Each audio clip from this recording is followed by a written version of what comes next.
Look at that. Why do I see the back of my head? How can I see my face? This way I can't see it. Somebody has to pay for that. All right. Hello, everybody. What city am I in? You're an Alamo city, of course, in San Antonio. How are you liking San Antonio? I love San Antonio. I love you people. You're wonderful. I was here before 1 year, and I said, I gotta come back. So you're stuck with me again. I'm sorry. But at least I have a pretty girl to talk to. Tell me all about it, Alana. Okay, I'll tell you all about it. Before we get talking, I need to see what you've been up to these days. I hear you're running a new company called POW Entertainment. Talk to us about it. Well, I have this company called POW Entertainment. Now, I'm sure you've all figured out by now that the word POW stands for Purveyors of Wonder. And that's our company. And we do movies and television stuff and things like that. Our latest thing, we're putting together a new superhero movie, and it's called The Annihilator. You'll see it in about a year and a half. When it comes out, I hope you still remember I told you to go see it because I need the money. Alright, so let's talk about some other projects. Of course, you have The Annihilator. Can you do that one more time? The Annihilator. Can you say it one more time the way you did? Oh, you want me to say the word again? You think I don't remember? The Annihilator. I mean, I could have just said The Annihilator, but that wouldn't be dramatic. You have to be dramatic when you're talking to an audience, so what you all remember that. Thank you for that. Now, I want to hear about some new projects that you have. I think they're overseas. Will you fill us in? Well, we're doing some movies in China, but I'm not allowed to tell you about them yet, but you'll see them advertised. We have a new one in India called Chakra, the Invincible. It's about a teenage Indian boy. It's now a series of cartoons, but it's going to be a feature film, and you'll get that too. We're working on a Latino superhero, which I figured it's about time we had one of those. And we're doing a lot of stuff. The big thing is, the most important thing is to keep busy. Because if I'm not busy, I get in trouble, and nobody wants me to get in trouble. There we are. All right. I think it's time to open up the floor to some folks who might have some questions. If you open up the floor, people will fall through. Well, there is a monitor. There's a monitor down there. I can see my face. Oh, wow, that's great. I look terrible. Oh, well. All right, open up the floor.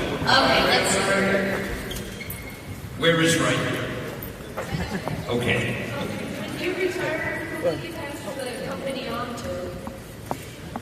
Okay, I have to make an explanation. I know I look to you like the most perfect physical specimen you could ever see. But unfortunately, my hearing isn't as good as it used to be. So when you ask the question through the mic, it sounds blurred to me. So this lovely young lady is going to repeat the question to me, and I hope I can understand what she says.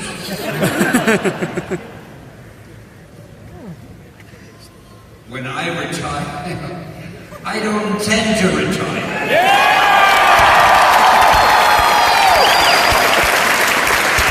Actually, it's a public company, so when I do retire, the stockholders will own it all. And they better do a good job, let me tell you. All right. Okay.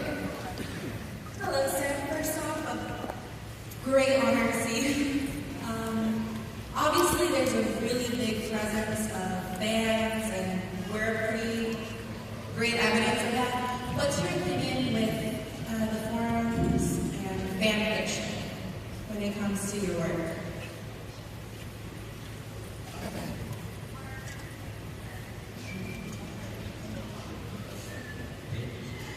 My opinion on Fantasy? Fan fiction?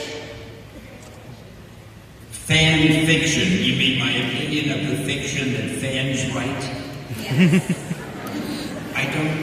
I'm I'm sorry to say this. I hate to frustrate you. I hate to leave a question unanswered.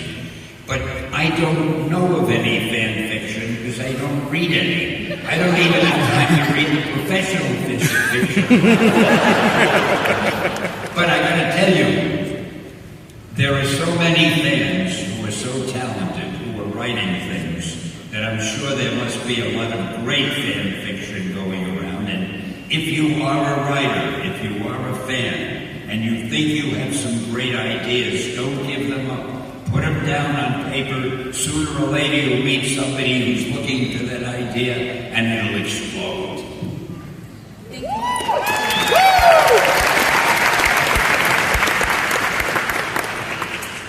Hello. So far, so good.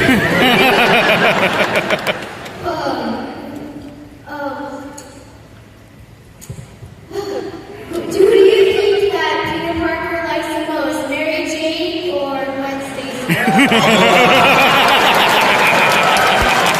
I have trouble keeping up to whether Gwen Stacy is alive or dead.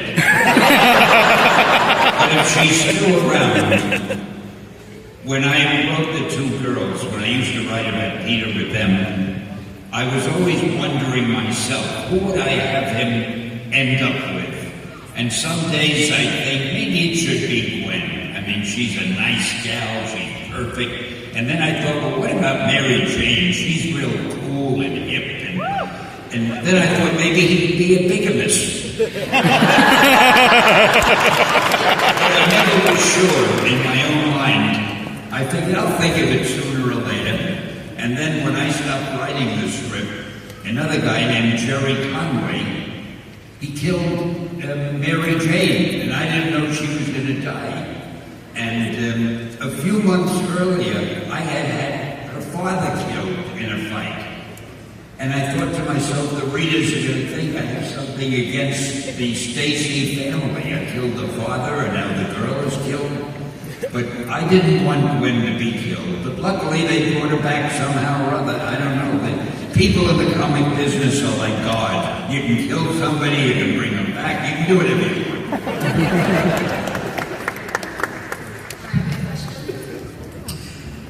Spider-Man is my favorite book. You are a great human being.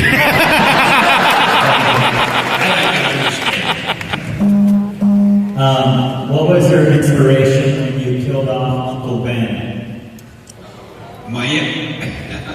First of all, I am thrilled I actually could hear and understand one of the people who killed us. My inspiration, it wasn't an inspiration. What it was, I wanted to make Peter Parker regret something that would make him want to be a hero and do good deeds. And I thought if in some way he could think he was partially responsible for Uncle Ben's death, that would make him feel he's got to spend the rest of his life making up for that and doing good for other people. And that was the reason. It was just to give Peter a little bit of a guilt feeling, to make him want to be a hero, to make up for the fact that if he had been a little more alert or a little bit more caring, maybe Uncle Ben would still be alive. And that's why I did it, because I'm a very, very cool writer who thinks of those things. Thank you. Thank you. How do you know where the voices come from? You went there and there. They all sound alike to me. I'm going back and forth. Okay. That's a sense of less nervous. We sound different. We're over there. I am honored to come down here. I've driven out 5 hours just to come see you from Houston. Oh, now I've got to be good or else you'll make me feel guilty. No, of course, being here is a pleasure. I came because I wanted to ask you this question. I didn't get a chance to ask you back in Comic-Palooza. I've seen you in movies, and I've seen you in the Avengers series, the Marvel Cinematic Universe, this Iron Man, in all of your supporting roles, which you should have gotten an Oscar for, by the way. I couldn't agree more.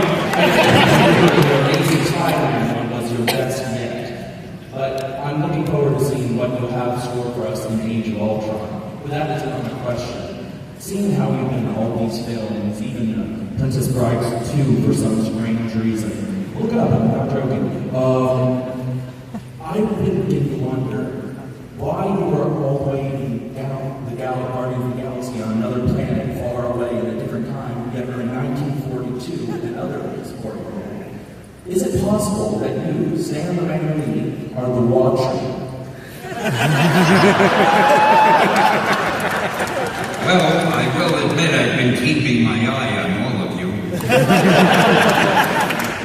No, I'm afraid I don't have any superpower, and I'm not extraterrestrial.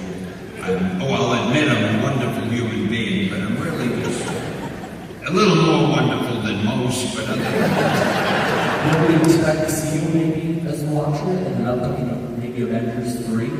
But they never give me a role that I can really sink my teeth into. But I will tell you, speaking of Avengers number 3, I have a cameo in that movie, which is the funniest cameo I have done yet. I cannot tell you what it is or they shoot me, but you must not miss it, because it gives me a chance to show my acting chops. And I really perform in this one, and it's so funny. Well, you'll see when you see it. And thank you.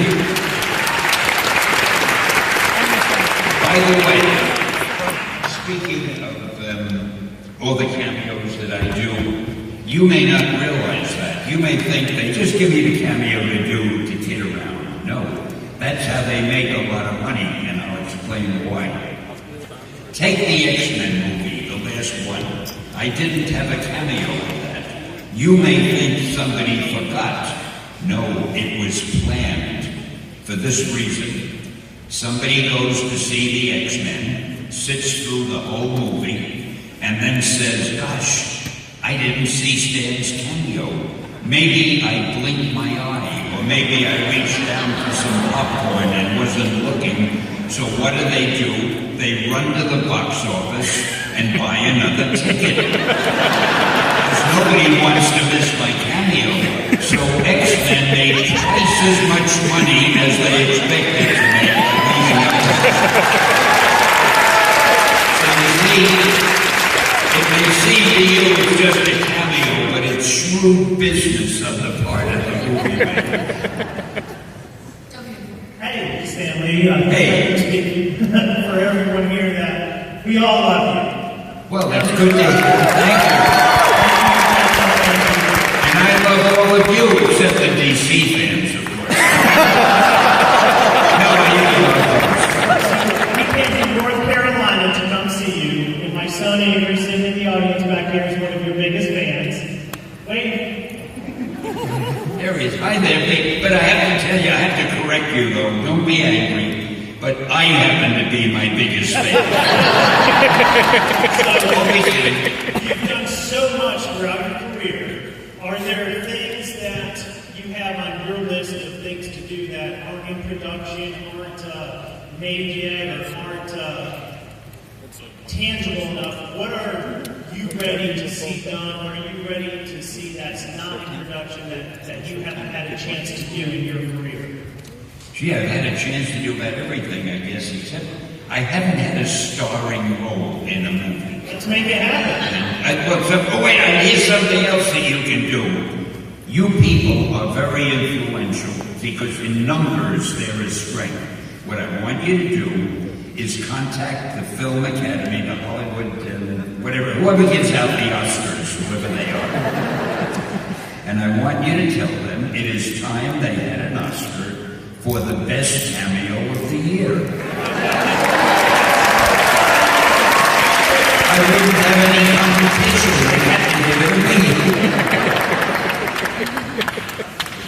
So that's my next thing. Hi. It's a huge pleasure to meet, honor to me, because I'm a reporter for Seeds High School newspaper and the first interviewer on TV. And I have a question for you. What was your main inspiration for a lot of your comic characters? You had to summarize that for me.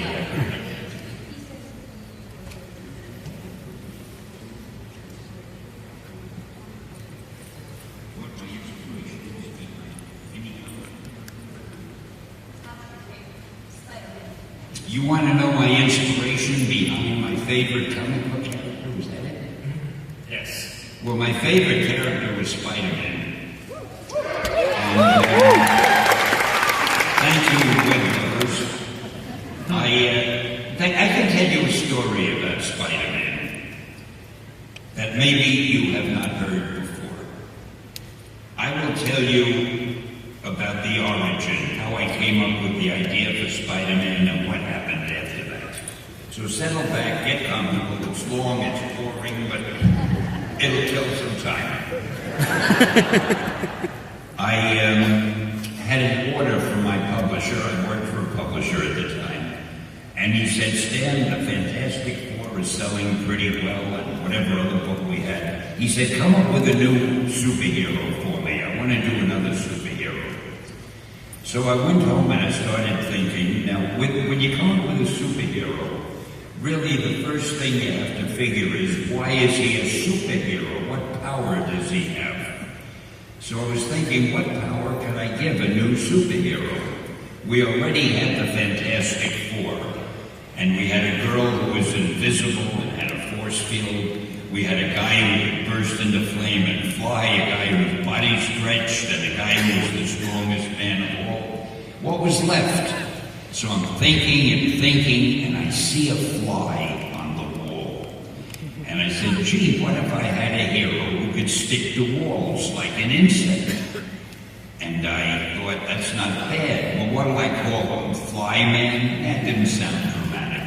Insect Man? Didn't sound heroic. I went down the list. Mosquito Man. And then I said, Spider-Man. Oh boy, that sounded scary. It sounded dramatic. Then I figured, I'll make him a teenager, because there hadn't been any teenage superheroes. That would make him really different. And then, just for fun, I figured I'll give him a lot of personal problems. He'll worry about money. He's not that popular with girls, all kind of things. That'll make him different. Well, I was so excited about that idea, I ran into my publisher, and I told him. And he said to me, that is the worst idea I've ever had. He said, Stan, you can't call the character Spider-Man because people hate spiders. You can't make him a teenager. A teenager can only be a sidekick. And you can't give him personal problems if he's a superhero. Don't you know what a superhero is? So naturally, I was not too encouraged. But I had the idea in my mind, I didn't want to let it go. And we were killing the magazine. We had a book called Amazing Fantasy, and we were going to kill it. The last issue was about to be published. Now, when you put out the last issue of a magazine, nobody cares what's in it. It's the last issue. The book is dying. So just for fun, I put Spider-Man in that issue and featured him on the cover. A month later, all the sales figures came into the office. And my publisher rushed over to me and he said, Stan, do you remember that character Spider-Man of yours that we both loved so much? I swear. He said, let's make a series of them. And that's how Spidey was born.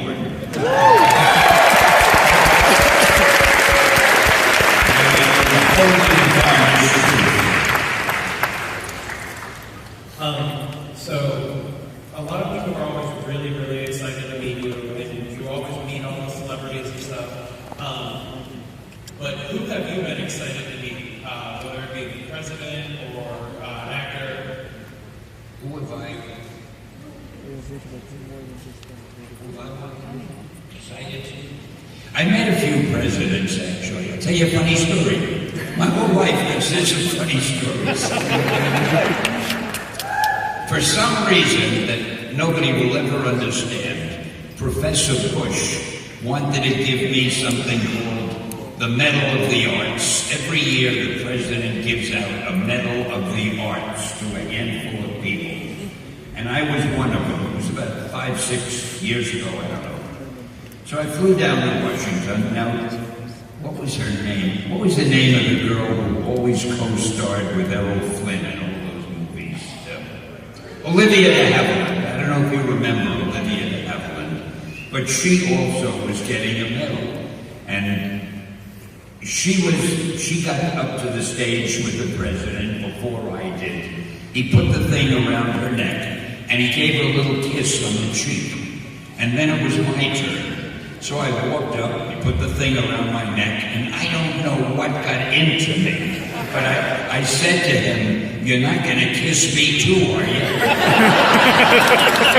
He burst out laughing, and I was laughing, and someone took that photo, and I have it in my office, a photo of the president and me laughing like hell, and it looks like we're bosom buddies. The funny thing then, I met President Reagan. We were sitting at a dinner, and I was sitting across from him. He was right here, and I was here, and we're facing each other. Now, he was no longer president. He had given up the presidency about a year ago. So, what do you say when you're facing an ex-president? I had to think of something to say to him. So I said, "Mr. Reagan, you must feel so relieved that you don't have all the worries of the world on your shoulders anymore. You can relax and be a civilian." And I will never forget, he looked at me with his eyes shining, and he was so intense, and he said, "No, Stan, I loved being president."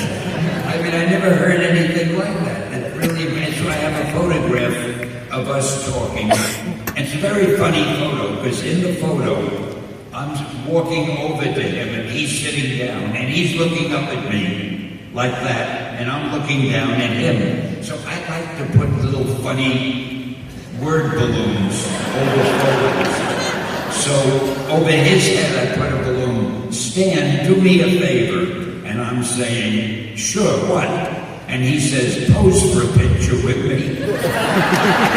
I have that hanging on my wall, too. But so much about presidents, I don't want to sound like I'm name-dropping, which I am. All right, guys, we have another question. We have a little one here. How cool was it to star on The Big Bang Theory? The Big Bang Theory.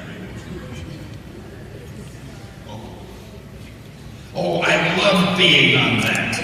I wished I had a bigger role. The people, the cast of The Big Bang Theory are great. And the best thing about it, after the show ended, we all gathered together. I'm always getting photographs for a photo, and the blonde girl kissed me on the cheek during the photo. So that made it all after you finish, I'm glad you mentioned that. After you finish writing to the movie awards committee, whatever it is, I want you to write to the Big Bang Theory and say it's about time Stan was on there again. Okay? So if I don't get a call from them in a few weeks, I'll know you failed me. I just wanted to say, Stan, I'm a really big fan, and Spider-Man is my favorite superhero. And I was going to ask, what was your favorite Spider-Man comic book? All of them. No, I'm not really good at favorites because I love everything I write. I like all the people I know. I don't even remember all the Spider-Man guys. I have a lousy memory. This is secret, don't tell anybody. But I can't remember all the Spider-Man books I wrote, and I can't remember the ones that other people wrote after me, because obviously when I stopped writing them, I stopped reading them. And I guess maybe if I had to name a favorite, it would be the first one, because that was the one where I put it all together, or tried to. So since I'm expected to give an answer when I'm up here, I'll say the first one, which is just off the top of my head. I have no idea how that's any better or different than anything. What's one of your favorite female superheroes you've ever created? Oh, my favorite female superhero. Well, I was always fond of the She-Hulk. I think they're going to be bringing her back a little bit. I like the Black Widow. I always liked Sue Storm, the Invisible Girl, because she was easy to draw if she was But again, favorites, I'm not good with favorites because I'm very impartial. I love everything I've ever done. Sometimes I read those old stories and I say, wow, did I write that? I'm better than I thought. Hey Stan, one of my favorite characters is Gambit. Is who? Gambit? Gambit. Yeah, and I hear he's going to be coming out in the movie soon, and Channing Tatum will be playing him. Do you know how actor he gets? I can't give away any secrets, but yeah, sooner or later you'll be seeing him. Yeah. That's all I can tell you. My lips are sealed. Pretty accurate to the part. Don't know. Sorry. I tried out, but they laughed at me. I auditioned for all the roles. They laugh at me every time. Well, first off, I want to thank you not just for your innumerable contributions to the nerd universe, we all love you for that, but also for just exemplifying what it means to be a great human being.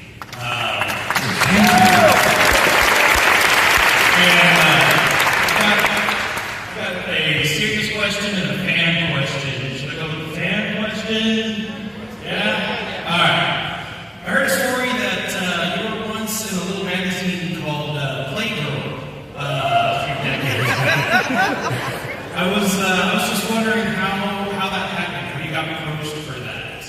I was in a magazine called Playgirl. I don't know anything about it. I gotta get a copy. No, I really don't know about Playgirl. I mean, I know about the book, but I didn't know I was in it. What was I doing in Playgirl? Now I'm worried.